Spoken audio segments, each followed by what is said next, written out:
Bem, senhoras e senhores, a primeira conferência do dia tem como tema Estratégia com Tecnologia e Inovação. Como moderador, convidamos ao palco o professor Vicente Antônio Ferreira, diretor do Instituto de Pós-Graduação e Pesquisa em Administração da Universidade Federal do Rio de Janeiro. Por favor.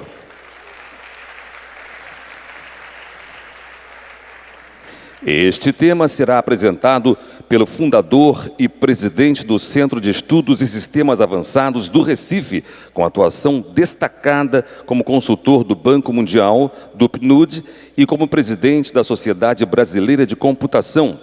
Neste momento, recebemos no 14º FIA o autor de centenas de textos sobre o impacto da tecnologia da informação sobre a sociedade e também comentarista da Rádio CBN na área, o cientista Silvio Meira.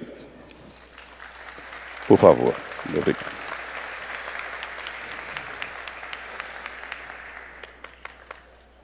Passamos a palavra ao professor Vicente Antônio Ferreira.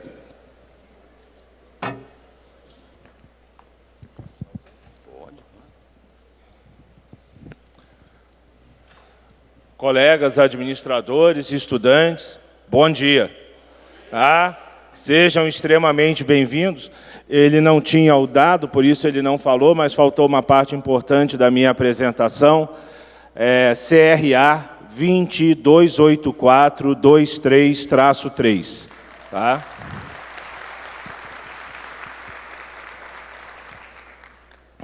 Eu hoje estou tremendamente feliz. Eu estou aqui num momento de extrema alegria. Está um dia lindo, a gente está aqui dentro, e eu estou atendendo a um convite que me fez muito gentilmente o colega Costa Leite, para estar aqui no fórum da nossa categoria, apresentando para vocês uma celebridade. O Silvio, que quem já teve a oportunidade de ouvi-lo falar, entende o que eu estou dizendo. Quem vai ouvi-lo pela primeira vez, eu tenho certeza que vai concordar comigo daqui a pouco.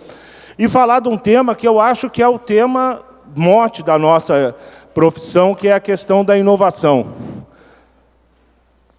A gente estudou na faculdade, lá nas aulas de finanças, que todo VPL vem da inovação. Vocês lembram disso, daquela coisa lá do modelo competitivo, CAPM e tal? Bom, quem estudou mais finanças, né? Mas que sem inovação não tem VPL, ou seja, não há valor. E as organizações vivem para gerar, entregar e capturar valor. Então, a gente vai falar agora, ou melhor, o Silvio vai falar agora, daquilo que é a centelha de nascimento de uma organização, que é a inovação, e, em muitos casos, a causa da sua morte. A gente tem uma série de exemplos disso. O exemplo que eu gosto de citar mais recentemente, que todos nós vivemos, é o caso da Kodak. Eles criam a fotografia digital, ficam em cima da fotografia digital anos e deixam que a fotografia digital os mate. Então, quando a gente está falando de inovação, a gente está falando exatamente do que faz a diferença nas empresas. A gente também sabe que, tradicionalmente, as organizações estabelecidas têm muita dificuldade em inovar. É uma discussão que a gente tem o tempo todo. Os fundos de corporate private equity, quase todos fecharam porque as ideias inovadoras eram avaliadas com o mesmo mindset das ideias tradicionais daquele mercado. Então, era muito difícil que algo realmente novo surgisse ali dentro. Hoje, quando a gente fala em monitorar ecossistemas, é porque a gente tem a absoluta consciência de que as inovações mais importantes, especialmente aquelas que são disruptivas, aquelas que mudam o mercado e, portanto, efetivamente geram valor, elas vêm raramente pela empresa incumbente do setor. Ela vem de fora. Foi a Apple quem mudou o mercado da música, não foi a Sony, ou a Ericsson, ou quem quer que tivesse naquele mercado antes. Quem transformou o mercado foi uma empresa de fora. Isso eu não vou me estender, a gente sabe que são vários exemplos nessa área. Eu vou simplesmente passar a palavra para o Silvio, tá ok? E dar para ele o máximo de tempo para a gente poder sorver a apresentação dele aqui. Silvio, por favor.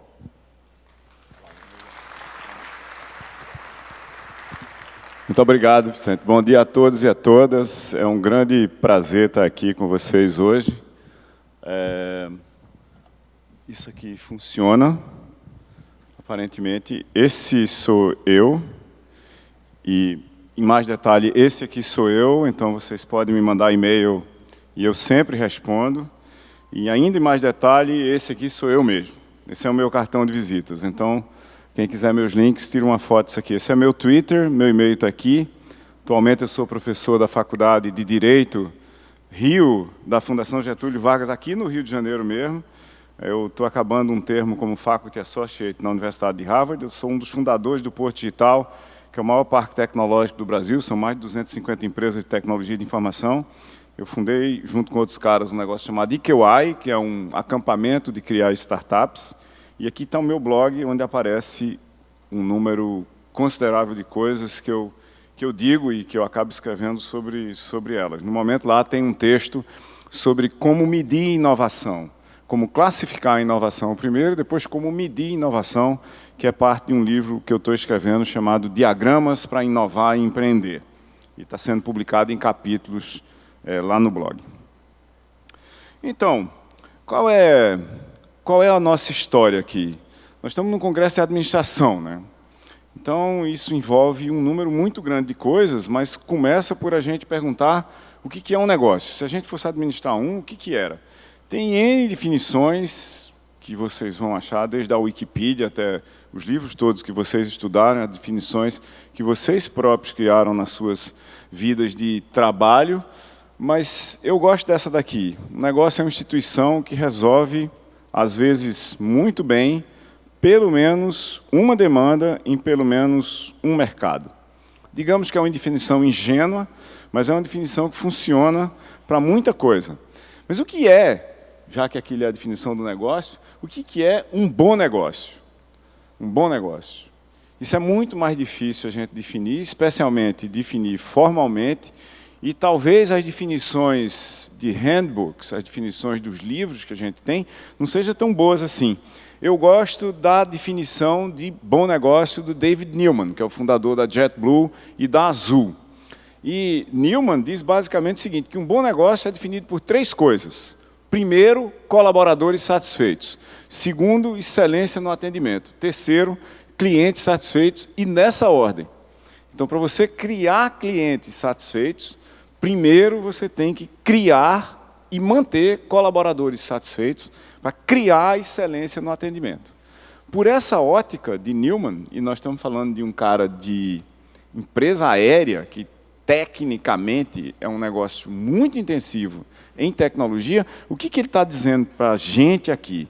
Que gestão ou administração de pessoas, a contratação e a manutenção dessas pessoas satisfeitas, que a gente sabe que é um desafio absolutamente fundamental dos nossos tempos, é pelo menos tão importante quanto a manutenção dos aviões. Se não for muito mais importante do que a manutenção dos aviões, para que a gente crie excelência no atendimento e tenha clientes satisfeitos. É óbvio que você não vai manter colaboradores e clientes satisfeitos voando com aviões caindo aos pedaços, e vez por outra você decolando daqui de São Paulo, por exemplo, para Brasília e indo parar em Cuiabá, porque o piloto não sabe para onde está indo, ou o avião caindo no meio do caminho. Tá certo? Há certos preceitos e princípios básicos da operação que têm que ser obedecidos.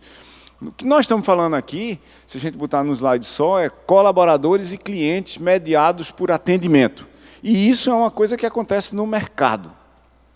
E acontece cada vez mais lá, com o mercado cada vez mais em rede, onde clientes aparecem com demandas e colaboradores têm que colaborar com performance. Fora algumas exceções, um bom negócio é grande. E é grande não porque fatura bilhões, ele pode estar no simples, e pode estar na parte bem de baixo do simples, faturar 500 mil, faturar 1 milhão, faturar 2 milhões, ter 10 colaboradores, mas tem grandes expectativas da qualidade de serviço, da qualidade dos seus produtos, dos problemas que ele resolve, da rede que ele cria, das pessoas que ele tem. E, além de ser grande, um bom negócio ele sempre tem uma cultura, que era o que nós, administradores, deveríamos administrar.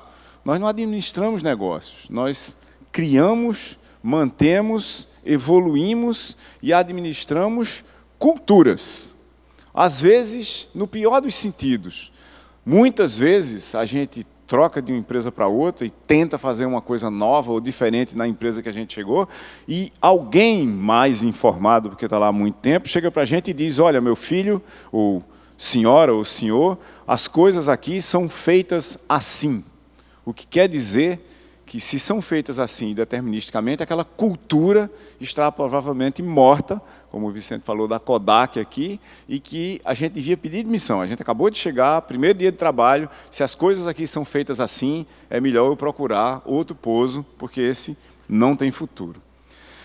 Mas a cultura que a gente está falando aqui, os grandes negócios, a cultura que eles têm é uma cultura para crescer, para manter e para mudar, simultaneamente. Então, a gente poderia dizer que um grande negócio tem necessariamente 3 culturas e elas competem uma com a outra, o tempo todo. Eu tenho que crescer o que eu tenho, manter as bases desse crescimento e das entregas que eu tenho que fazer, ao mesmo tempo em que eu tenho que, tipo, um olho no peixe e um olho nos gatos, eu tenho que me preocupar com as mudanças das minhas plataformas, dos paradigmas do mercado onde eu estou, da competição, da evolução, às vezes do espaço regulatório, e me preparar o tempo todo para mudar também. E isso acontece porque os bons negócios não continuam bons para sempre, né? Eles são apenas quase sempre bons, se é que eles são, por enquanto. Eles acontecem num espaço-tempo muito estreito. Se não fosse assim, até hoje a gente tinha correio a cavalo. Até hoje a gente estava indo de vapor para Belém do Pará, por exemplo. Tem gente de lá aqui. Daqui para Belém do Pará, num ITA, né, como se chamava, peguei um ITA para o norte, está no Cancioneiro Popular Brasileiro, a gente ia levar basicamente 15 dias, no mínimo, ao invés de 3 horas, no voo direto. Isso por quê? Porque o bom negócio, que era um ITA para o norte, foi transformado em linhas aéreas. E isso não levou exatamente 70 ou 80 anos. Foi nos últimos 50 anos que isso aconteceu e essa substituição se processou de uma forma absolutamente tão completa que hoje você não consegue mais pegar um ITA para o norte. Mas será que os grandes e bons negócios são e sempre foram em rede, como eles aparentemente existem hoje? A gente está num mundo de redes, desde aproximadamente a metade da década de 90, que tudo que a gente pensa em rede, num mundo totalmente conectado. E esses negócios bons, a gente pode dizer que sim, eles sempre foram em rede, e não, eles nunca foram em rede como eles estão em rede agora.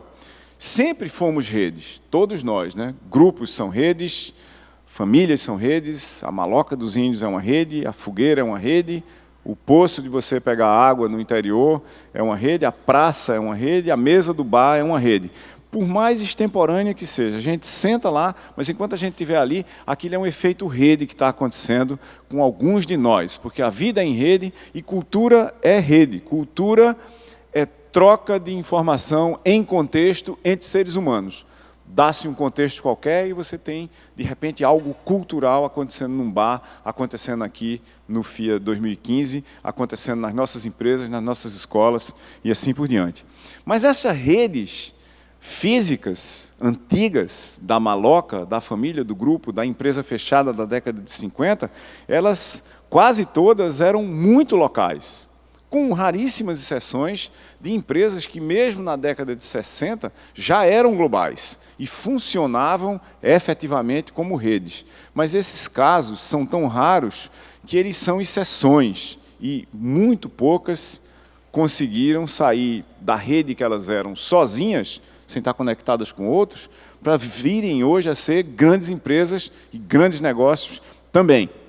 Qual é a mudança? Em 1995, depois de 20 anos incubada na academia, entra em cena a internet. Esse ano a gente está comemorando no Brasil 20 anos da criação do Comitê Gestor da Internet Brasil e do lançamento do início da internet comercial com os primeiros provedores de acesso em linha de escada de 2.400 bits por segundo, 2.4K, não é 2.4 mega. A gente via cada caractere aparecer na tela dos PCs, que era a única coisa que tinha lá, porque não tinha smartphones e os celulares não se conectavam a absolutamente nada, a não ser para a voz da rede das teles. E quem se lembra dessa época vai ver que, apesar de péssima, a internet fixa que a gente tem hoje é fantástica. E isso, a internet faz com que os negócios entrem em tempo de rede de uma vez por todas. Nessas últimas 5 décadas, a internet é só um evento. É um dos grandes eventos, mas é só um evento. Por quê? Porque nós passamos por 5 ondas de inovação digital absolutamente radicais, que, principalmente do ponto de vista das empresas, mudaram completamente o que se espera de nossa performance sob um tipo de plataforma desconhecida totalmente para 100% das empresas até 50 anos atrás. Como foi que isso aconteceu? Na década de 70, a gente começou a ver hardware chegando nas empresas, computadores. Para vocês terem uma ideia, eu me formei em 1977. Em 1977, no ITA, que era e é uma das principais escolas de engenharia do Brasil, o computador da escola toda, dividido por 600 alunos e 200 professores, tinha 16K de memória. E usava cartões perfurados. Era totalmente desconhecida a ideia de você ter monitor. A gente andava carregando caixas de cartões. Eu aprendi computação assim. Somente na década de 80 apareceu o mercado de software, por causa de uma decisão da justiça americana que mandou as grandes empresas de hardware separarem o hardware do software e publicarem as interfaces do hardware para que terceiros pudessem escrever software por hardware para os computadores daquelas empresas. Como a gente já viu, na década de 90 aparece a internet, exatamente aqui em 95 e quase no mundo inteiro, numa ou noutra escala. Isso cria um universo de conectividade. Na década de 2000, principalmente a partir de 2005, com os primeiros smartphones, em 2007 com o iPhone, você aparece o móvel. O móvel transforma redes, software e hardware em alguma coisa pessoal na mão de cada um. E isso cria o social. As redes sociais, antes de 2007, 2008, 2009, eram uma coisa, hoje são outra completamente diferente, porque vocês todos estão, não só online agora, redes conectados, mas vocês estão nas suas redes sociais. Muitos de vocês talvez estejam nelas agora mesmo, enquanto eu estou falando aqui, e isso é parte do nosso contexto contemporâneo. O que a gente está vendo nessa década de 10 aqui? Explicitamente a partir, dependendo de que consultoria que você acreditar nos dados dela, o número de coisas conectadas na internet, desde maquininhas de cartão de crédito até portas de casas, automóveis, televisores, ou o que você quiser, passou a população do planeta Terra ou em 2010, ou em 2011, ou em 2012. Num desses 3 anos, dependendo da conta na qual você acreditar, a gente passou a ter mais coisas conectadas na rede do que tem pessoas no planeta Terra inteiro, e 2/3 das pessoas não estão na internet. Então, tem muita coisa conectada e vai ter muito mais coisa conectada. Por exemplo, tem uma legislação para entrar em vigor no Brasil, sendo discutida há muitos anos, que fará com que todos os carros novos fabricados no Brasil, depois que essa legislação seja aprovada, necessariamente estejam conectados na internet. Isso vai possibilitar um conjunto completamente novo, 1 de negócios, 2 de controles.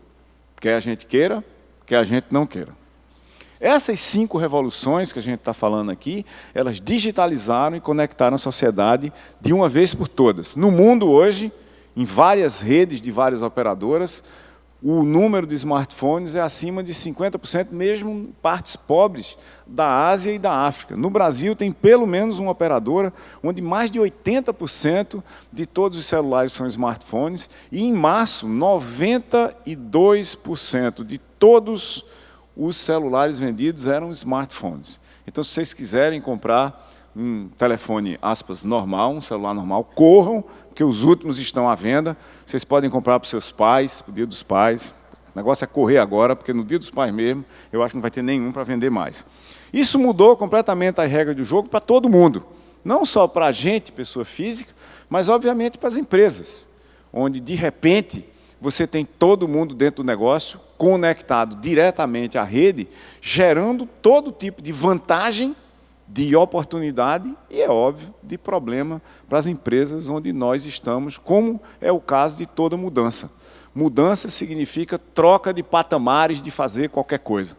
Quando os patamares de fazer as coisas, quando as bases para a gente fazer as coisas mudam, isso normalmente gera crises, oportunidades, vantagens e desvantagens. Só depende da gente saber aproveitar ou não, aí é onde entram as oportunidades para inovar. Essa mudança em particular que a gente está vivendo agora, é uma mudança que a gente está chamando de transformação digital.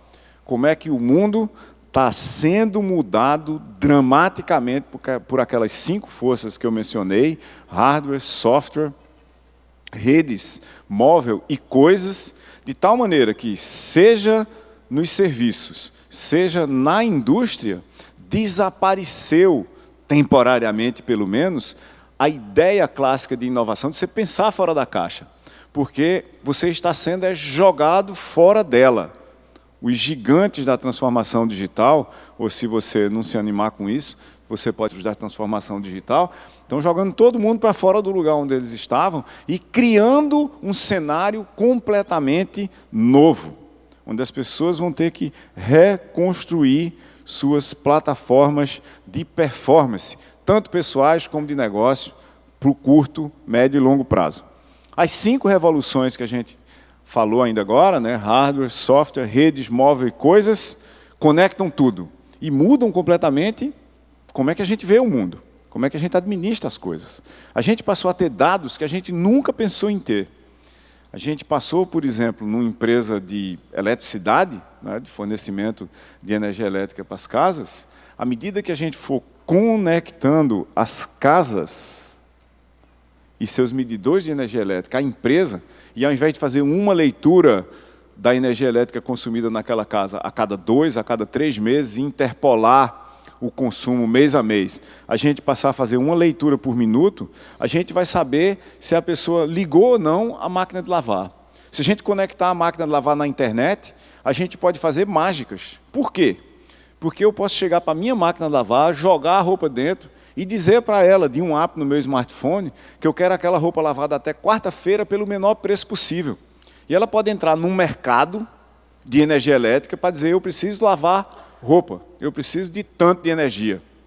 E alguma hora a empresa de energia elétrica vai poder dizer para ela o seguinte: lava agora que é o mais barato, eu tenho energia barata para entregar para você agora. Então a sua, aspas, conta de luz estática não só fica completamente dinâmica, mas de repente a máquina de lavar está entrando diretamente num leilão de energia elétrica em tempo real.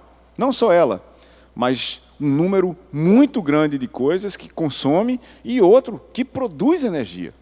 Imaginem carros elétricos com a bateria armazenando energia para jogar de volta na rede no horário de pico. Eu posso ganhar dinheiro com isso se eu estiver viajando, por exemplo, como é meu caso no momento, e se meu carro estivesse em casa sendo carregado de noite, sendo descarregado no período de pico de consumo de energia elétrica entre 5 e 7 horas da noite, e hoje, por exemplo. Né? Ele estava produzindo valor para a rede e para mim, e não só parado na garagem. Para isso, a gente tem que ter esse cenário de mundo conectado que a gente está falando aqui, que vai fazer com que um bando de gente ache que o mundo mudou dramaticamente para melhor para eles, e eu não vou publicar a foto do pessoal que está achando que piorou. Porque sempre tem, mas não vale a pena, porque vai mudar de qualquer jeito, então a gente tem mais é que ficar animado, como essa moça daqui está. Essas 5 forças transformaram a sociedade de vez numa rede e seus muitos fluxos. E nós estamos vendo o impacto dessa coisa hoje, do digital, conectado, móvel e pessoal. A chave da nossa conversa é o pessoal, nas nossas mãos, na mão de cada um. Você carrega hoje centenas, milhares de vezes a capacidade computacional que eu tinha no ITA quando eu fiz engenharia lá na década de 70. E esse mundo de fluxos, por mais incrível que pareça, foi previsto por Manuel Castells num livro de 1996, chamado A Economia e a Sociedade em Rede. Traduzindo os 3 volumes num parágrafo, que é um risco muito grande, o que Castells dizia que ia acontecer se a internet tivesse a penetração, a universalidade que ela está começando a ter. É que todas as nossas formas de fazer coisas na sociedade, quer fossem pessoais, institucionais, de empresas, de governos, de escolas, da política, iam se tornar fluxos, sequências de trocas e interações propositais, repetitivas, programáveis, realizadas por atores sociais. Meu comentário: pessoas, instituições e coisas, que ele não botou lá, situados não necessariamente no mesmo lugar, fisicamente, e que essas trocas e interações iriam acontecer sob as estruturas econômicas, como e-commerce, por exemplo, políticas, como votações eletrônicas, representação eletrônica, e simbólicas, como o ambiente educacional que a gente estava vendo aqui ainda agora de um dos nossos patrocinadores da sociedade. Redes, com gente que a gente nunca viu, que a gente nunca ouviu falar, participando da mesma rede da gente, consequentemente, nosso, aspas, amigo, mesmo que seja competidor direto. Exemplo de redes completamente fora do controle da administração do negócio. Está aqui a prateleira de um supermercado perto da minha casa. O gerente de alimentos e bebidas, quando ele vê que quando ele está por perto dessa prateleira e ele vê que você está passando por lá e comprando uma garrafa de vinho, ele pergunta para você o seguinte: o senhor ou a senhora se incomodaria em me dar o número do seu smartphone? Ele nem pergunta se a pessoa tem um. O número do seu smartphone, para eu botar na minha agenda, para eu lhe comunicar por WhatsApp, quando a gente tiver promoções de vinho aqui, a menos que você esteja morando no mundo da lua, você vai dar seu número para ele. Não é? Porque ele vai lhe oferecer vinhos com desconto. Você compra vinhos, vinho não é um negócio exatamente barato, e claro que você quer que ele faça isso.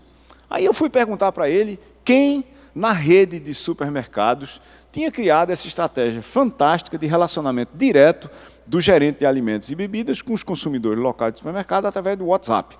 Aí ele disse: eu. Claro, não foi nenhum gênio do planejamento estratégico, e isso não apareceu via a administração do sistema. Por quê? Porque o planejamento estratégico não sabe o que está acontecendo, não está vendo essa oportunidade, ou se está vendo, está achando muito complicada. O jurídico, se envolver, vai descobrir que isso é a maior confusão, porque esse cara pode estar conversando coisas que não são exatamente do negócio com várias outras pessoas.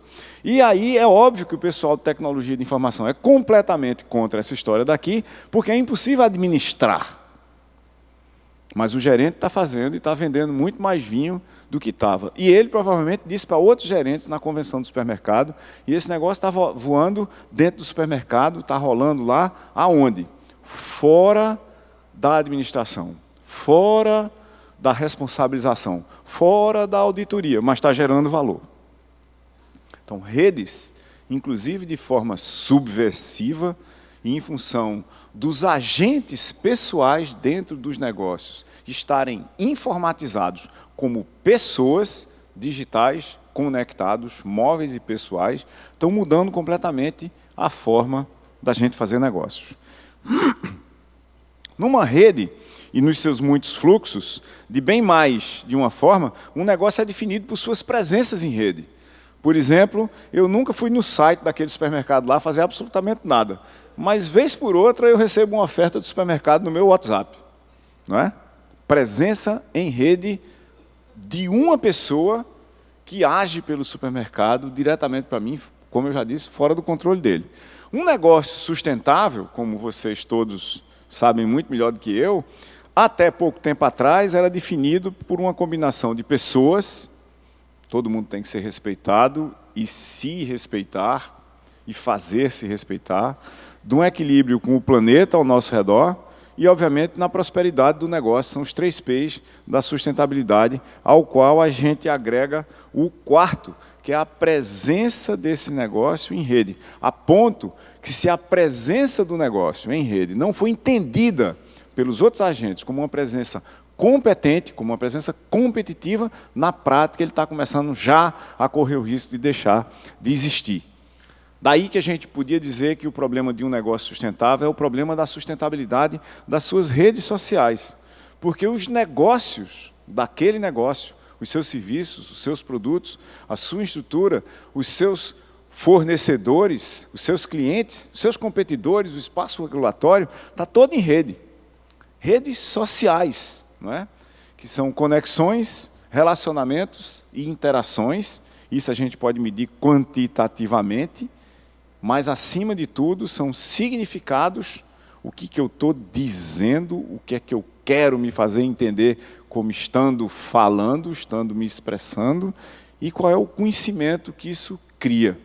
Essa combinação de conexões, relacionamentos, interações, significados e conhecimento é o que cria uma cultura de negócios, ou uma cultura de qualquer coisa. Se a gente for pensar e tirar a ideia de que as redes sociais estão online, e são só redes mesmo, isso aqui existe desde sempre, e em função da qualidade dos significados e do conhecimento que a gente cria, é que a gente vai se tornar efetivamente competente e competitivo, e não necessariamente em função do volume de conexões que a gente tem, por exemplo.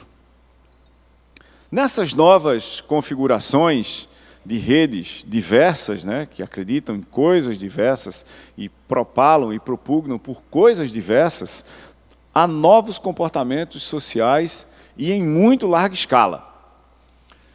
Está aqui uma foto do Rio de Janeiro em 1968. Ela é em preto e branco, ela é piramidal, ela foi decidida por uma organização piramidal, tinha um topo que decidiu para onde era que todo mundo ia, o que era que ia fazer, assim por diante, e ela tinha uma faixa que representava a ideia de todo mundo: abaixo a ditadura, o povo no poder. Isso foi a passeata dos 100 mil, por acaso, bem pertinho daqui, não é? Se a gente andar, basicamente, 50 anos, veja, 68 é antes daquela revolução do hardware. 70 é hardware, 80 é software, tá certo? 90 é redes.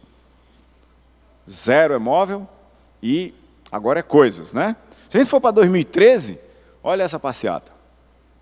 Essa passeata também foi bem pertinho daqui, ali em Copacabana, não é? Olha a quantidade de faixa. Mas olha essa passeata aqui em Recife, ó. Olha a quantidade de gente com a quantidade de demandas diferentes, onde basicamente quase cada pessoa saiu para a rua explicitando o desejo da sua micro-rede de 5, de 10, às vezes de 100, mesmo que fosse de 2.000 pessoas. Mas cada um estava lá, inclusive um cara que, eu não sei se vocês estão vendo de longe aí, esse que está no meio aqui de 1817 vive, isso é a data que Pernambuco declarou a independência do Brasil, né? Então esse cara daí está querendo essa bagaça de volta aqui. Se não quero, esse negócio do Brasil está muito complicado. Tem um cara aqui, por outro lado, que está dizendo: eu quero sim o negócio do Brasil, e eu estou a fim de lutar para que haja um Brasil coerente daqui para frente. Bom, então, esse é o grau de mudança que esse mundo em rede causou, e é por causa desse mundo em rede que essa mudança foi causada, né? Então, onde é que a gente vivia antes? A gente vivia no que Gibbons chama um modo 1, de comunicação para disseminação de informação. E a gente está mudando para um modo 2, na sociedade inteira, e nas empresas também. Esse modo 2 é um modo de conectividade para interação, não é? Antigamente, no modo 1, comunicação para disseminação, significava hierarquia e comando e controle. Literalmente, manda quem pode, obedece quem tem juízo. Tá certo? No modo 2, nós estamos dizendo basicamente o seguinte: se todo mundo está conectado, se todo mundo tem relacionamentos e interações, a construção de significados e conhecimentos no negócio é um processo colaborativo, envolve todo mundo de múltiplas formas, inclusive, talvez principalmente, os clientes da gente, não é? No modo 1, a performance dos nossos colaboradores, ou eventualmente a performance do negócio, era um broadcast. Eu me mostro para a sociedade, ela não tem como retornar. A sociedade é público, porque ela não tem canais de rede para falar para mim de volta, ou falar para a rede sobre mim. Ela é audiência, não é? Se a gente for para o modo 2, que é performance em redes sociais, os atores são todos os agentes envolvidos com seja lá que ideia, que produto, que serviço. Isso muda tudo e muda a nossa forma de ver o mundo e muda a forma da gente articular a noção de negócio no mundo. Consequentemente, muda completamente como é que a gente administra nesse novo mundo. Se você pegar startups, imagino que vocês vão ler isso aqui, como a AppTrack. A AppTrack é uma startup do Porto Digital que está atrás de descobrir se uma epidemia começou a rolar, né? Então, se você for aqui, o que é que eles fazem? Eles dizem, nós fazemos detecção digital de doenças. Tem um app, espalha esse app para todo mundo, aí a pessoa bota lá que está espirrando, por exemplo, né? Atualmente, eles estão fazendo isso para as Nações Unidas, para detectar surto de gripe em países pelo mundo inteiro. Já está começando a funcionar nos Estados Unidos, vai ter em breve no Brasil. Então, de repente, você tem uma startup que mobiliza centenas de milhares de pessoas para detectar surtos de gripe para serem tratados pelo sistema epidemiológico de um país. Isso é redes sociais em larga escala, conexões, relacionamentos, interações, significados e conhecimento, que envolve o quê, em qualquer caso? Nossos recursos em rede, nossos consumidores em rede, nossos fornecedores em rede, e o contexto de tudo isso em si é rede também. Nossa presença e a sustentabilidade da nossa presença em rede passa a ser absolutamente essencial. Que cria novos negócios que a gente nem imaginava, como a Soldet, que é outra startup do Porto Digital lá em Recife. O que esses caras fazem? Eles são especialistas em organização conectada, modelagem de produtos digitais, intranet social e inovação aberta, em mobilidade e conectividade, como comércio social, comércio dentro de redes sociais, e inteligência digital, criação de experiências digitais e entendimento do que eles chamam de nova jornada do consumidor. Que era um troço que a gente não precisava se preocupar com isso. O consumidor era um cara estático, que a gente chegava nele pela televisão e ele ligava para a gente no call center. E o call center apareceu faz pouco tempo e está obsoleto completamente. Mudança dramática para todos nós. Mudança quer dizer futuro. E para quem não está mudando o mundo, o futuro sempre chega de surpresa. Porque, de repente, você olha e chegou algum futuro e ele está do seu lado, fungando no seu pescoço, e você não sabe o que fazer com ele. Antes de 95, nós estávamos falando de consumidores e empresas isoladas, sem rede, com pouca conexão, baixa interação e isolamento era a norma. Entre 95 e 2010, nós estamos falando de pessoas e empresas, fornecedores, consumidores, de atores no mercado, conectados na rede, com alguma interação, e as redes estavam num processo de formação. De 2010 para cá, nós estamos falando de todo mundo em rede, tudo é social, daquela sigla que eu tinha mencionado ainda agora, CRISC, conexões, relacionamentos, interações, significado e conhecimento, e isso compartilhado com a minha rede e para cada ponto da minha rede, em potencial, com todas as redes daqueles pontos ou das quais aqueles pontos fazem parte. Em rede, mercados são conversações, não são discursos. Tem um texto interessantíssimo de 1999, também premonitório, chamado The Clue Train Manifesto. Se vocês botarem Clue Train Manifesto em Google, vocês caem na página dele, ele está traduzido em português, é simplíssimo de ser lido e está tão atual hoje quanto era em 1999. Conversações entre muitas pessoas, que podem ser agentes individuais ou instituições, conduzidas por vozes humanas, é o que faz o mercado e é onde que nossas empresas estão. Vozes em rede.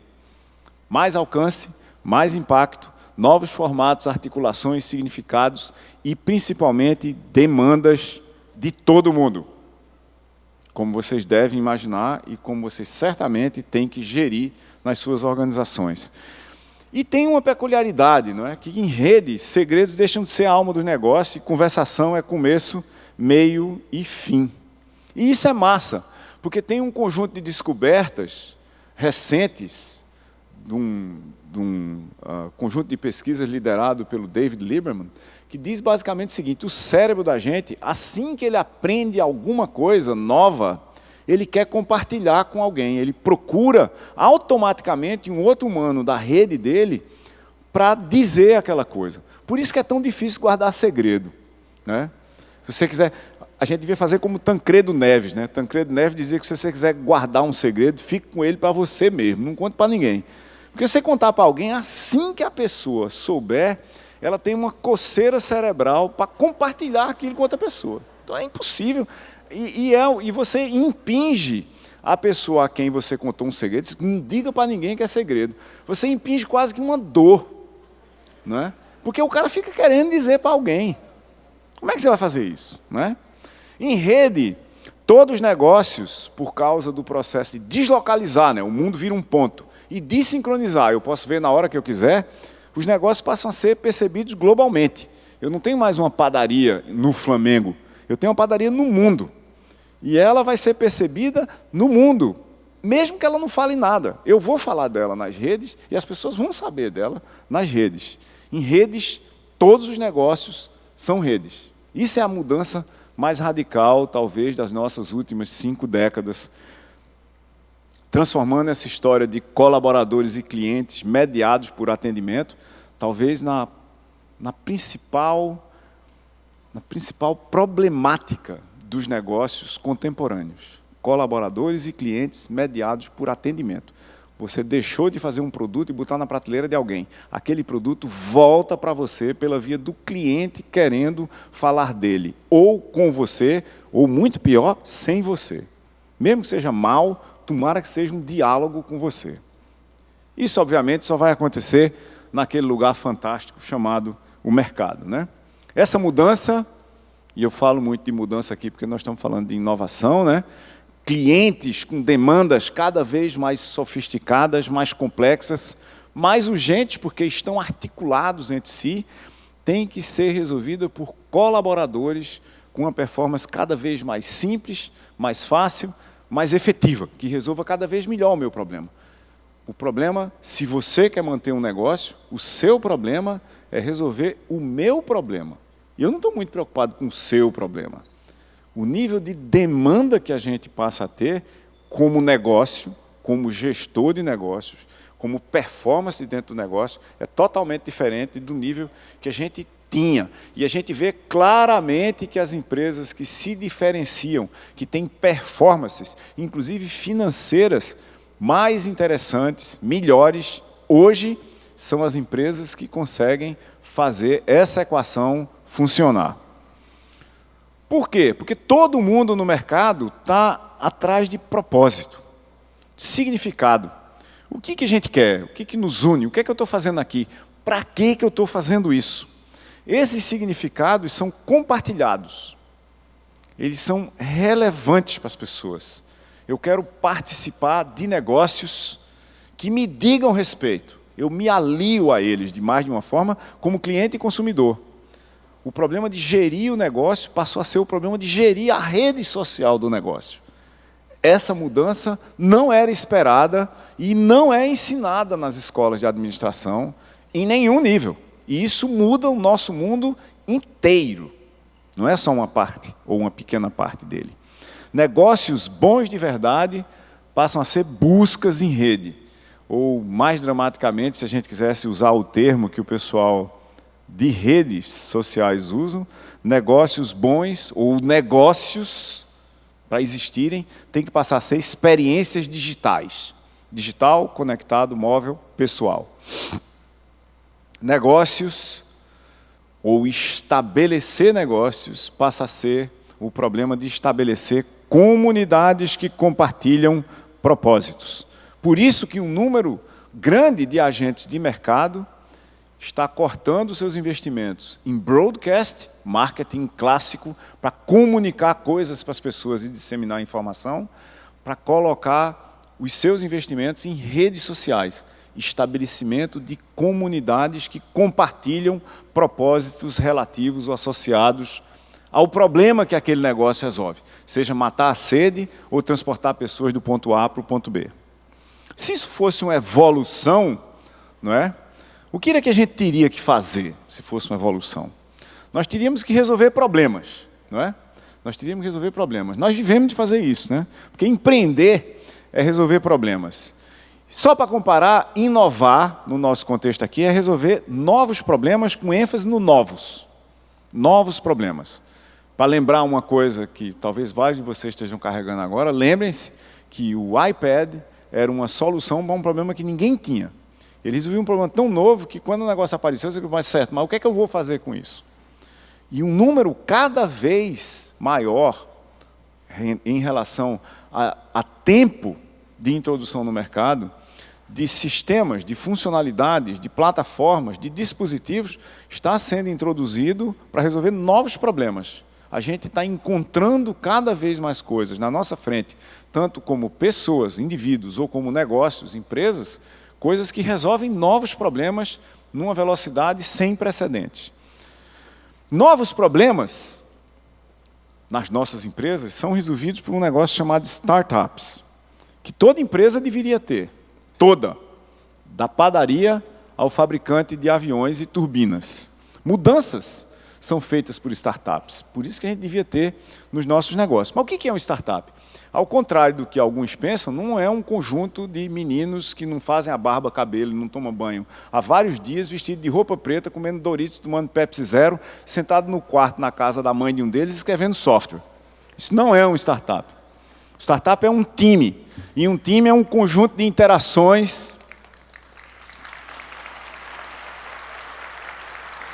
Um time é um conjunto de interações que tem processo de construção, evolução e manutenção próprio, feito de trabalho e pessoas que criam, descobrem e resolvem problemas. Isso era o que a gente devia ser em cada um dos nossos negócios o tempo todo, levando em conta todas as carinhas de todos os envolvidos e todos os seus estados de espírito. Em particular, tem uma amiga minha chamada Victoria Modesta, que acha que a gente devia considerar a diferença radical nas empresas, no negócio e na vida, entre o estado de espírito dos homens, está aqui um dia clássico de um homem, e o estado de espírito das mulheres. Aqui um dia normal das mulheres. Para a gente entender o mundo, a gente tem que incluir as mulheres e os seus dias nos negócios de uma maneira, às vezes, completamente diferente do que a gente está fazendo hoje. Lá no César, historicamente, a gente sempre fez isso e a gente tem uma experiência de quase 20 anos com líderes na instituição que são mulheres e muitas, quase todas, estão entre o nosso melhor grupo de líderes.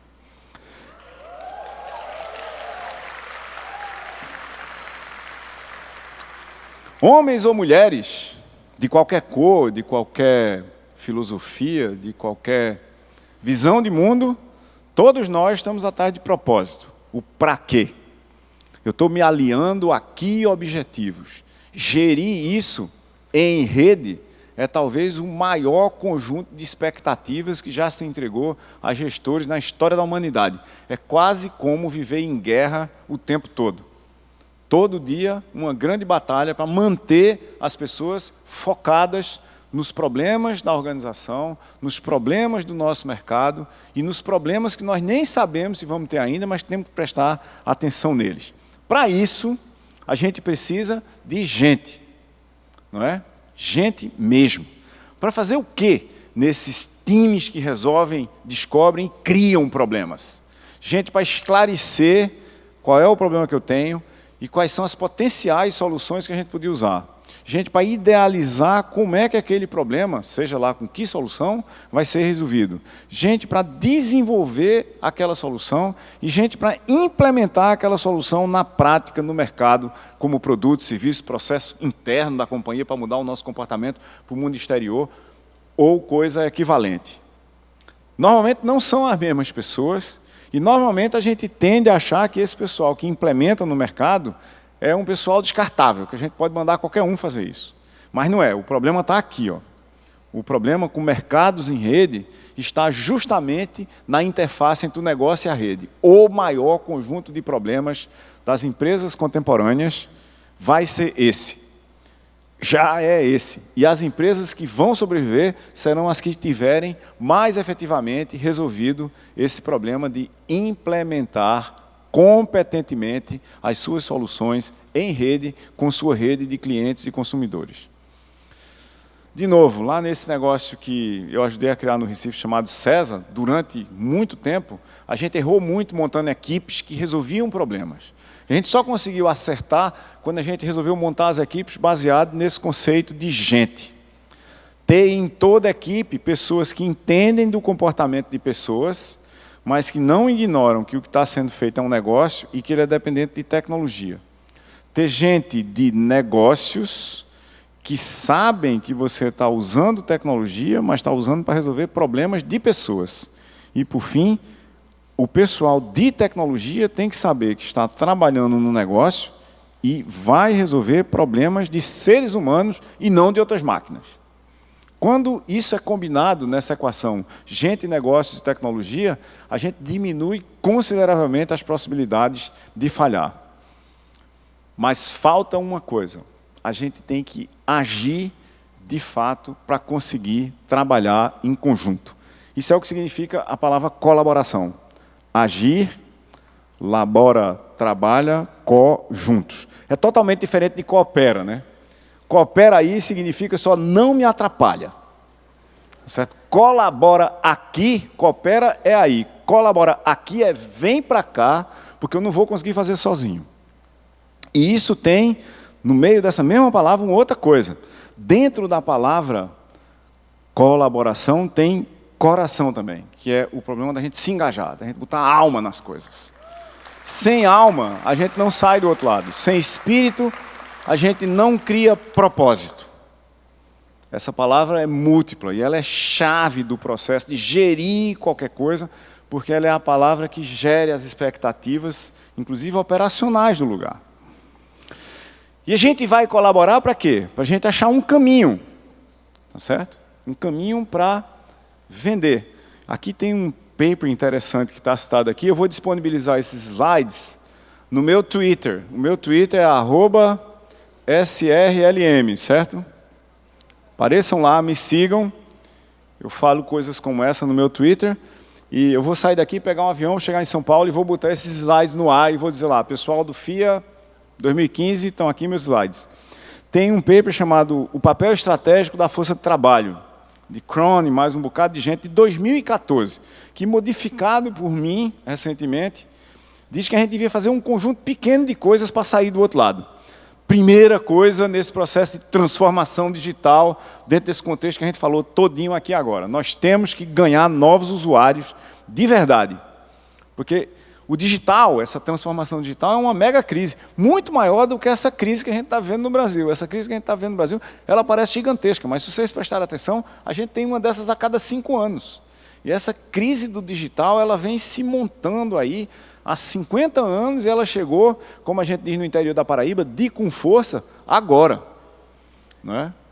Essa é uma mega crise. A gente tem que ganhar o usuário de verdade nela. A segunda coisa é nós temos que desenvolver serviços e produtos inovadores olhando para a plataforma digital, social, pessoal, conectada, móvel, que está ao nosso redor, como aquele serviço do gerente de vendas de vinhos e bebidas, de alimentos e bebidas lá do supermercado. Ele criou. Aquilo tinha que ter sido a instituição que tinha criado.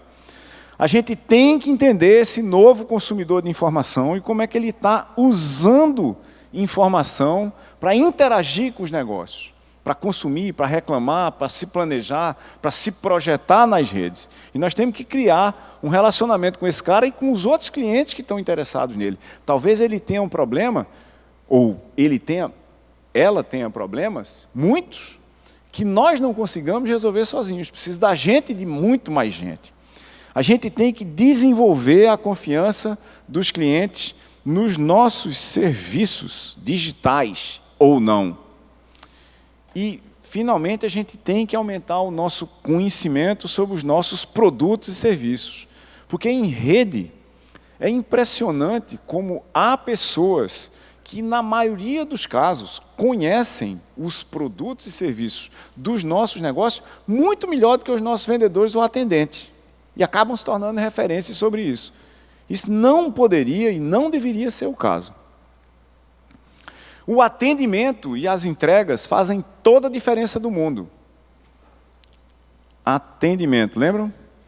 Colaboradores e clientes mediados por atendimento. Os nossos canais, a nossa rede, são parte essencial das nossas capacidades. Não dá para a gente dizer, ok, eu tenho um distribuidor não sei aonde, ele vende, mas ele é bruto com os clientes, e eu vou deixar isso para lá, porque eu estou vendendo muito. Não é assim. Ele tem que ser parte da nossa solução. A nossa filosofia tem que ser resolver problemas dos clientes. Eles estão em rede, estão nos ouvindo. Mais radicalmente, a nossa filosofia nunca será de vender a qualquer custo, mas de resolver os problemas dos clientes. E, finalmente, a gente tem que reter nossos bons clientes, tomar os bons clientes da competição e, de preferência, esperar que a competição tome os nossos maus clientes, como efeito colateral dos erros deles, competição. Isso era se o cenário atual fosse uma evolução. Mas, para acabar a minha conversa, o cenário atual é de uma revolução. Se é uma revolução, o que a gente tem que pensar e fazer? Primeiro é preciso repensar o mundo ao nosso redor. Tem um paper de Labrec e várias outras pessoas, que foi publicado em 2013 já, que diz o seguinte, nós vamos viver na era digital, a era do poder do consumidor. O poder foi transferido para fora do nosso negócio. O que isso quer dizer? Que lá no começo da internet, a gente tinha um mercado de demandas. O mercado ainda demandava mais do que a gente conseguia ofertar. De repente, quando as pessoas começaram a escrever na internet, na era dos blogs, nós passamos a ter um universo de informação, mas que ainda não era compartilhada. No começo da era das redes sociais, a formação de redes começou a criar um universo de reputação. A gente passou a saber quem era quem e quem gostava ou não gostava de quem, olhando para likes. Porque isso é uma era que está mais ou menos passada. Agora a gente está vendo uma era de redes sociais, mobilidade, tempo real e novos mercados com o poder das multidões. Grupos muito grandes de pessoas se articulam contra ou a favor coisas em rede. Isso é uma evolução dentro da revolução digital. Isso aconteceu como? Do fim da década de 90 para cá, a gente começou a jogar no mercado produtos digitais, música, entretenimento, assim por diante. Nos anos 2000, a gente começou a ter uma estratégia de comércio digital coerente na maioria das empresas. E agora a gente está passando por um processo de transformação dos modelos de negócio no digital, usando dados de forma massiva, conexões de forma massiva, usando sistemas de tomada de decisão num número muito grande de empresas de forma massiva. Isso é uma grande oportunidade para a gente subir na cadeia de valor de gestão. Quem ficar parado onde sistemas estão entrando vai ser tornado obsoleto por sistemas que tomam decisão e vão gerir coisas semi-automaticamente no horizonte dos próximos 5, 10, 20, 25 anos. Qual é o estado atual dessas coisas? Se a gente olhar, por exemplo, para uma publicação da Salesforce de 1 mês e meio atrás, ele vai dizer que está todo mundo investindo em social, está todo mundo investindo em marketing, está todo mundo investindo em engajamento social. Ele vai dizer também que está todo mundo achando que as tecnologias críticas são móveis, as tecnologias móveis geram um monte de dados, então a gente tem que analisar esses dados e que ferramentas de relacionamento com o consumidor são absolutamente críticas para o sucesso dos negócios. E vai nos dizer também que o Brasil está empatado com o Canadá no topo de todos os lugares onde isso é uma preocupação fundamental das pessoas que gerem os negócios. Nós estamos muito na frente da Alemanha, nós estamos na frente da França, muito na frente, por exemplo, da Austrália. Nós estamos no topo dessa história. Como nós estamos muito na frente dessa história, as pessoas começaram a se preocupar não com o tráfego nas mídias e nas redes sociais, mas com a taxa de conversão do meu investimento lá. Já agora, para 28% nas redes sociais, para 28% dos gestores, a conversão de investimento em negócio já é uma preocupação central, e para 39% a preocupação de conversão no móvel já é absolutamente central. Não sei se vocês sabem dos dados, mas no comércio eletrônico brasileiro em geral, mais de 50% de todos os acessos aos sites de comércio eletrônico já vem de smartphones. Compras de geladeira em smartphone, que era uma coisa que ninguém pensava que ia acontecer nem na internet, quanto mais no smartphone. Essa transformação digital, se a gente botar em dois eixos aqui, um é a intensidade em si da mudança digital, daquelas forças agindo sobre as organizações e mercados. Isso tem a ver com como é que a gente desenhou digitalmente o nosso negócio, se a gente está ou não preparado para vender, se os nossos produtos estão conectados, se eu tenho monitoramento em tempo real das nossas operações, se eu tenho preço otimizado para vender na rede, levando em conta os preços de todo mundo, isso aqui é feito diretamente por software, né? Como é que eu crio, como é que eu gerencio, qual é a minha estratégia de redes sociais e assim por diante. O outro eixo é o eixo da transformação da administração em função da transformação digital. Do que a gente está falando aqui? Qual é a nossa visão de futuro? Como é que a gente coordena os múltiplos silos da organização como redes sociais? Quais são as novas habilidades que a gente precisa nesse mundo? Como é que a gente evolui essa cultura para engajamento digital e como é que a gente muda dramaticamente o papel de tecnologia de informação nas relações de negócio interna e externamente nos nossos negócios? Se a gente mapear isso, depois vocês veem o detalhe quando baixarem essa apresentação, varejo está aqui mais ou menos. Ó. Remédios está lá no começo da história. Fábricas estão bem aqui ainda. Ó. O processo de transformação aqui é a administração, aqui é o digital. Ó. Fábricas de automóvel, por exemplo, estão começando a entender o mundo aqui. Ainda estão muito lá atrás. Já o pessoal de seguros está no processo de transformação do que é um seguro, mas ainda não está muito alto no processo de transformação digital. E todo esse povo está se movendo em altíssima velocidade. Obviamente, aqui é onde está Facebook, Google, Instagram e assim por diante. Por que isso vai ser importante? Porque, do ponto de vista de lucratividade, quem está nesse quadrante de cima tem 1/4 a mais de lucro do que a média, já hoje. Não é? E do ponto de vista de receita, tem 9% a mais. Todos os outros perdem, quem ficou aqui para trás. Ó. 1/4 de receita a menos, se você não estiver fazendo nada. Isso significa que seu negócio vai acabar, provavelmente. Não é? Por que a gente tem que fazer isso? Porque cada vez mais, experiência de usuário é igual a experiência digital. UX igual a DX. Dito isso, como é que a gente vai refazer o nosso negócio? Há pelo menos um caminho para fazer isso, que é o caminho de Digital Experience Design, DXD. Desenhar experiências digitais para os nossos clientes, consumidores, e internamente no nosso negócio, para os nossos colaboradores. Primeira coisa é aprender de fato, de verdade, com os usuários. Experimentar para criar experiências. A segunda é articular as nossas identidades e as nossas propriedades. Como é que a gente é visto e o que a gente controla. Terceiro é entender o novo ciclo de vida de informação, um desenho que é social, sistemas e sites.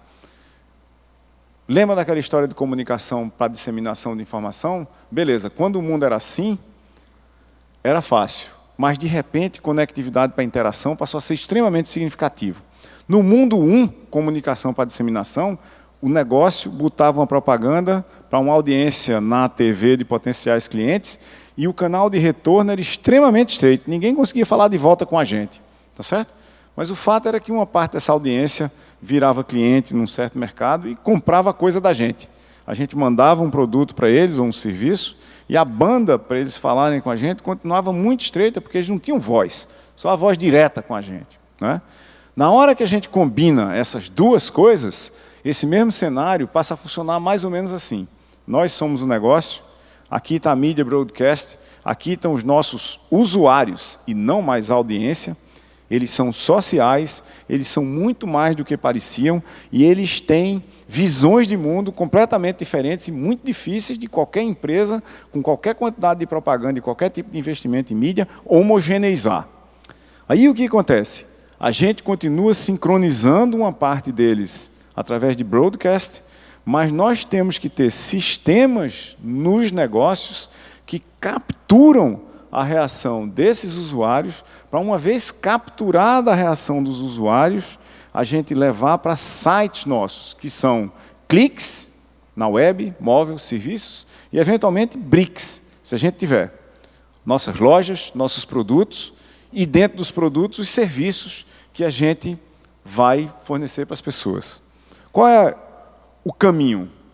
A gente faz isso, depois de várias interações aqui por dentro dos nossos sistemas, as pessoas chegam nos nossos sites, eventualmente elas clicam em coisas que vão levá-las a eventualmente comprar produtos, e esse diagrama fica interagindo, fica vivo em rede o tempo todo.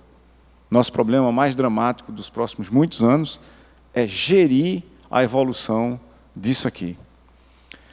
Ainda por cima, a gente tem que se preparar para a internet das coisas, antes que seja muito tarde, para as coisas conectadas, aquela máquina de lavar quente e leilões que eu falei, a porta da casa, o fim da chave física, que é uma coisa que existe desde o ano 1000, mais ou menos, né?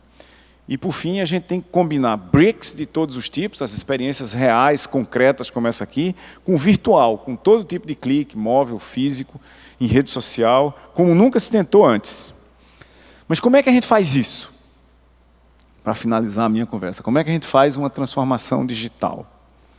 Aqui embaixo está a mudança na nossa proposta de valor. E aqui nesse eixo está a mudança nas nossas operações. Mudar a proposta de valor passa por melhorar a proposta que a gente já tem, estender para fazer coisas que ela não fazia e, eventualmente, por redefinir totalmente a proposta de valor.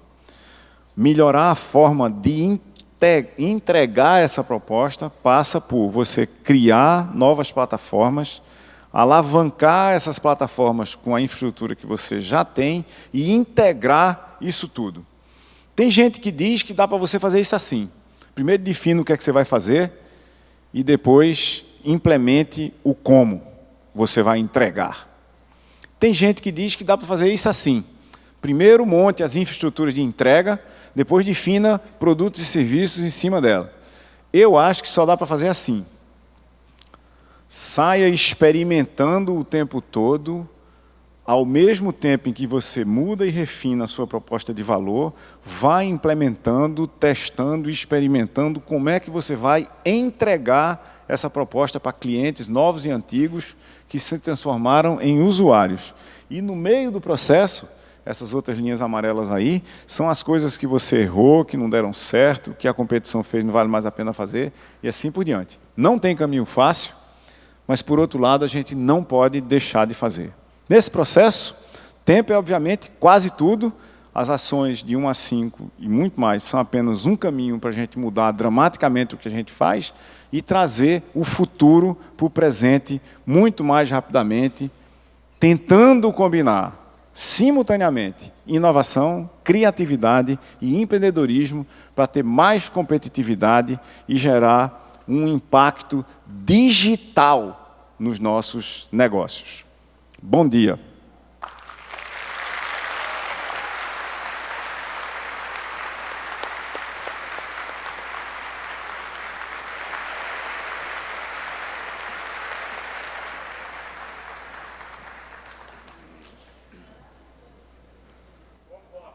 Concordo, maravilhoso, sensacional.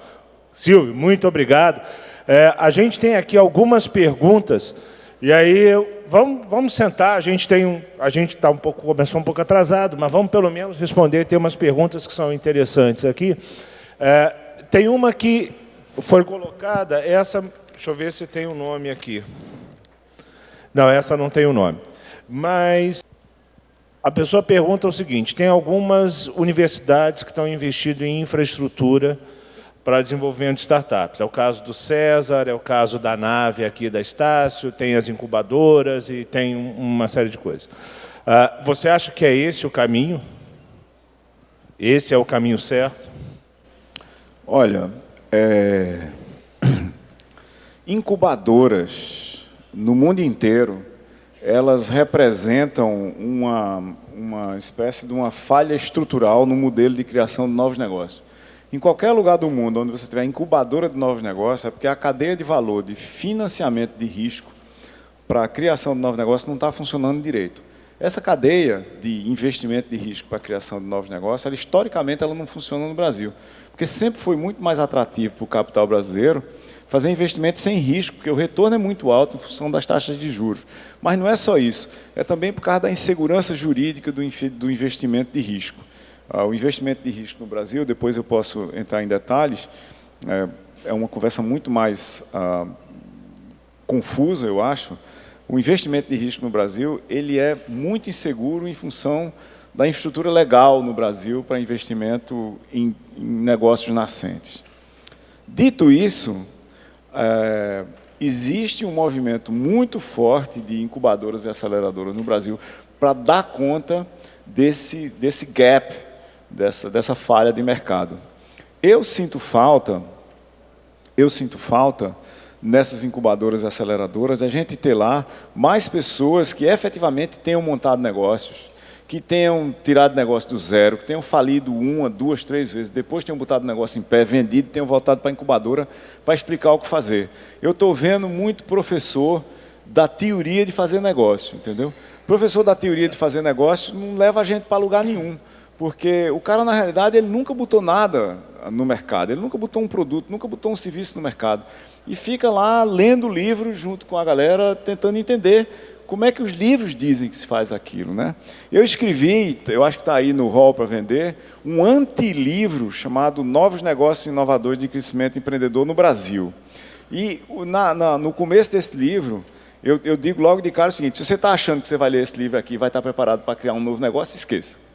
Porque não é um livro de respostas, é um livro de perguntas. Eu acho que se a gente, nessas incubadoras e aceleradoras, a gente fizesse muito mais experimentos, a gente fizesse muito mais perguntas, a gente teria muito mais chance de criar negócios, não só mais inovadores, mas com maior probabilidade de sucesso. Eu ainda acho que o melhor lugar para criar novos negócios no Brasil é dentro de empresas já existentes. Criar novos negócios não significa criação de novos CNPJ. Significa criar novas áreas de competência do negócio em si. E eu trato disso no meu livro também. Novos negócios, não como novos CNPJ, mas como novas áreas de competência em negócios já existentes. Ótimo, muito obrigado. Essa questão do ambiente legal para empreender realmente vale um seminário inteiro. A outra questão foi colocada por uma pessoa da plateia, que é o Gustavo Leão, e a pergunta dele é a seguinte: quando a cultura é morta, como o exemplo dado, você acha importante, dependendo da posição deste colaborador recentemente contratado, dar um tempo estratégico para que a empresa conheça o colaborador e lhe dê mais credibilidade e espaço para promover as mudanças necessárias, ao invés de desistir da empresa e procurar outro local de pouso? Olha, mudança cultural em negócios existentes só acontecem do topo para baixo. Ou se a empresa não for uma rede. Primeiro vamos qualificar aqui, tem pouquíssimas empresas que são redes, que a cultura é definida pela rede. Na maioria das empresas, nas empresas clássicas, principalmente em economias periféricas e basicamente tutoradas, como a economia brasileira, né, que é tutorada pelo que se faz na cultura, vamos dizer, empresarial americana, principalmente, as empresas ainda são piramidais. Então, se você entrar num lugar de cultura rala, de cultura difícil, ou de cultura moribunda, vamos dizer assim, se fosse morta a empresa já tinha morrido, né? Eu talvez tenha exagerado um pouco nas cores. Se não tiver havendo uma mudança cultural das lideranças para baixo, se não houver líderes em quantidade suficiente promovendo um processo de mudança cultural, rapaz, eu acho que não rola não. Eu costumo dizer para os meus alunos o seguinte: se você estiver num lugar qualquer e você 3 sextas-feiras seguidas, você fizer um exame de consciência, né, daquele que a gente faz para se confessar e comungar na igreja, né? Faça um exame de consciência. Aí se pergunta: eu aprendi alguma coisa nessa sexta-feira? Você chegar à conclusão, 3 sextas-feiras seguidas, de que durante 3 semanas no negócio você não aprendeu nada de novo, você está num lugar que está destruindo a sua vida profissional, está destruindo o seu currículo, e na segunda-feira seguinte, depois de tomar um porre bem grande, em casa, no fim de semana, você devia pedir para ser demitido por justa causa, porque aquela empresa está acabando com a sua vida profissional. É isso a minha sugestão. Ótima sugestão.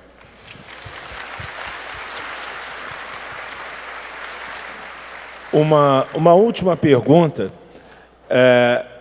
Essa coisa de Big Data, internet das coisas, é meio escatológica, né? É uma coisa assim meio admirável, fundo novo, aponta para isso. Na sua percepção, como é que isso vai impactar a construção das estratégias das empresas? Porque a velocidade de resposta e de comunicação com esse público por meio do Big Data e da internet das coisas, ela, entendeu? Fica estratosférica. Quer dizer, qual é a sua percepção? Como é que você acha que isso vai impactar, né? E aí, para nós, administradores, isso é uma pergunta importante, o processo de construção de estratégias nas organizações. Vamos desenhar 2 cenários. Essa é uma pergunta de construção de futuro, para a gente desenhar cenários, né? Vamos imaginar que você faça linha branca, tá certo? Vamos imaginar que você faça linha branca semi-inteligente. Não aquela máquina de lavar roupa que entra em leilão, que eu estava falando ali ainda agora, entendeu? Aquela máquina de lavar roupa, ela existe, está prontinha, mas você precisa de uma mudança de infraestrutura, que você precisa ter medidores inteligentes de energia, o pessoal da distribuidora precisa estar pronto, você precisa ter gestão mais efetiva da geração de energia e por aí vai. Mas vamos imaginar que a gente tenha linha branca semi-inteligente. O que é que significa isso? Significa que todo objeto de linha branca que você tiver dentro de casa, fogão, geladeira, freezer, aspirador de pó, lavadora de roupa, vai ter um chip de comunicação Wi-Fi que seja, ou Powerline Communication, vai se comunicar pela rede elétrica com a rede da sua casa, e ele vai enviar dados para a fábrica. Ele vai call home, como a gente fala, tá certo? Vai fazer chamadas para casa. Qual que é a consequência direta disso? É o fim do produto.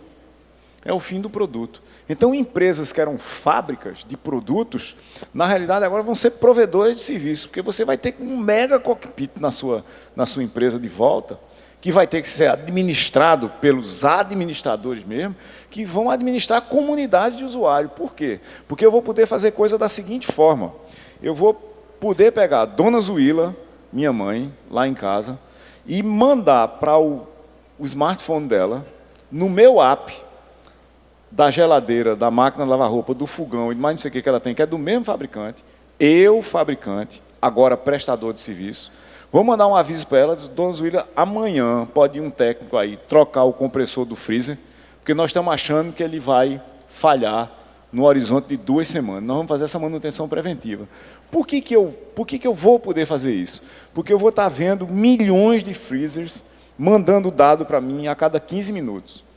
Da temperatura do compressor, da pressão do óleo, da temperatura interna da geladeira, da temperatura externa, da distância que ele está da parede, assim por diante. Na hora que eu vou ter isso, eu vou mudar completamente e eu vou ser tratado pelo cara para quem eu vendi, aspas, um freezer, não como vendedor do produto freezer, mas como serviço de congelamento de um determinado volume. E aquele negócio não vai mais poder falhar. Todo mundo vai ter que fazer negócio em tempo real. Isso é um lado de transformação das empresas de produtos em transformação em empresas de serviço. Mas, no outro lado, muito mais, talvez, dramático, que afeta a nossa vida pessoal inteira, imagine se a gente realizar, e a gente vai realizar isso, né? Aqui no Brasil, talvez demore um pouco mais, mas imagine no médio prazo você ter um chip equivalente ao de celular nos carros. Significa que você tem um módulo de eletrônica que tem GPS, que tem capacidade de comunicação e que o painel do carro é, na realidade, o visor desse chip. Beleza? Muito bem. Então, como é que eu vou fazer um recall de carro? Eu não vou botar propaganda na televisão. Eu vou chamar aquele carro. Eu sei quem é ele está registrado na minha base, eu, fabricante, eu descubro que ele tem um problema, por exemplo, de freio, e eu digo para o motorista, no painel, diz, olha, o seu carro precisa de um recall, porque tem um problema de freio. E, na realidade, eu posso dizer para o cara, ainda por cima, na hora que você clicar esse OK aqui, dizendo que você viu esse negócio, você é inteiramente responsável pelo que aconteceu no carro e você está mandando um OK para mim, que eu vou registrar numa base de dados segura, criptografada, com assinatura digital, que você viu esse negócio aqui. Depois você não vai poder dizer que não viu. Em casos extremos, eu posso desligar o carro do cara, dizer, olha, seu carro tem realmente um problema de freio, e eu vou desligar ele e mandar um reboque para pegar ele aí agora, já com o carro em cima, para você sair andando com ele. Então, isso muda completamente os negócios, a ponto de, por exemplo, você poder retirar todos os sinais de trânsito do meio da rua. Não só os sinais, mas as placas também. Tá certo? Imagine que você tem uma rua, você tem uma placa lá, 60 km por hora. Você só precisa dessa placa se o motorista, um humano, tiver com o controle total do carro. Eu não preciso nem ter um motorista automático, como o carro sem motorista de Google, para mexer naquele carro em tempo real, em função de um sinal que devia estar na rua, mas não está. Que é o seguinte, quando você entrar numa rua que é 60 km, esse sinal não está nem lá, mas a rua, na realidade, o sistema de gestão de trânsito da cidade, manda avisar para o carro que a velocidade dele ali está limitada a 60. Você pode enfiar o pé do jeito que você quiser, ele não passa disso. Não é? Você também pode fazer a mesma coisa para estacionamento proibido. Estacionamento proibido, você não pode parar aqui. Você tenta parar no lugar, o carro não deixa. Liga o alarme, não desliga o motor e manda você sair de lá. Entendeu? Então, as mudanças que a gente tem em potencial por trás de coisas conectadas, elas são não só imprevisíveis hoje em sua totalidade, a gente tem alguns cenários criados, mas elas são tão dramáticas que envolvem a limitação da sua liberdade individual de tomar decisão. Por exemplo, eu posso querer levar uma multa e ser irresponsável o suficiente para andar a 120 por hora numa rua que seja 80. Mas se eu tiver esse sistema de controle superimposto a um bem que, em tese, eu estou usando em conjunto numa rede social física chamada cidade, se a cidade decidir que eu não posso andar naquela velocidade ali, eu não vou poder andar naquela velocidade ali. Isso é uma limitação do que a gente chama classicamente de free will, né? A gente vai fazer isso, quer dizer, nós como cidadãos exigindo do sistema de governo isso, a resposta é sim. Por quê? Porque isso é bom para todo mundo. Até que ponto a gente vai fazer isso? Tem que ter uma linha fina aí que a gente vai chegar e dizer, bom, a partir daqui é intromissão na liberdade individual in extremis. Tipo, vamos voltar para onde eu comecei, que é a linha branca, tá certo? O seu médico lhe bota de regime, me bota de regime. Aí a gente quer assaltar a geladeira de noite e ela não abre. Né? Porque a geladeira recebeu a receita digital, dizendo, fechou 10 horas da noite, só abre amanhã 8 horas. Lascou.